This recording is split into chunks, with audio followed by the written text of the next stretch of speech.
কেমন লাগছে? দারুণ লাগছে। এটা অভূতপূর্ব সারা এবার ভোটে একটা উচ্ছ্বাস মানুষের মধ্যে। এই জিনিসটা বহুদিন বাদে দেখলাম, দীর্ঘদিন বাদে এরকম ভোট আমরা দেখলাম।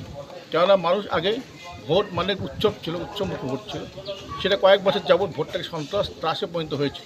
সেই মানুষেরা এবার নির্বিঘ্নে নিশ্চিন্তে তাদের গণতান্ত্রিক অধিকার প্রয়োগ করছে। তো মানুষের সকাল থেকে উচ্ছ্বাস উদ্দীপনা, এবার শান্তিপূর্ণভাবে ভোট হবে, সেই জন্য মানুষ সবাই সকাল থেকে লাইন দিয়েছে। আমি তাই নির্বাচন কমিশন এবং আজকে নির্বাচন কমিশন আর্মি ফোর্স পাঠিয়েছেন, তাদের ভূমিকা খুবই আমরা সন্তুষ্ট।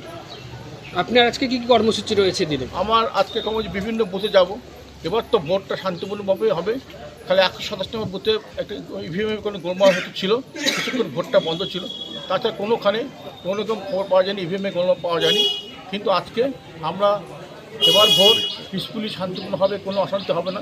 তা সত্ত্বেও গেলে কর্মীরা উৎসাহিত হয়, সেই জন্য বিভিন্ন বুথে আমরা যাব। আমি বিশেষ করে যাবো কর্মীদের সঙ্গে দেখা করতে।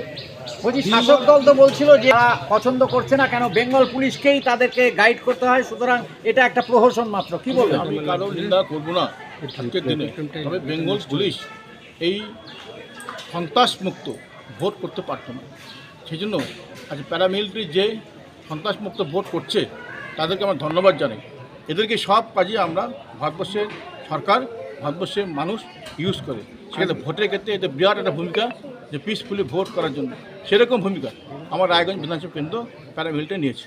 আজকে কি কর্মসূচি আছে আপনার? আমি তো আগেই বললাম পিসফুলি ভোট হবে। তা সত্ত্বেও আমি বিভিন্ন বুথে যাব। আমি গেলে কর্মীরা উৎসাহিত হবে, সেই জন্য আমি যাব। না, আমরা জানি রায়গঞ্জ বিধানসভা কেন্দ্রের ভোট পিসফুলি শান্তিপূর্ণ হবে। মানুষ উচ্ছ্বাসে পরিণত হচ্ছে। ভোটটা উচ্ছ্বাসের জন্য সকাল থেকে লাইন দিচ্ছে, মানুষ সুন্দরভাবে গণতান্ত্রিক অধিকার প্রয়োগ করছে আজকের ভোটে।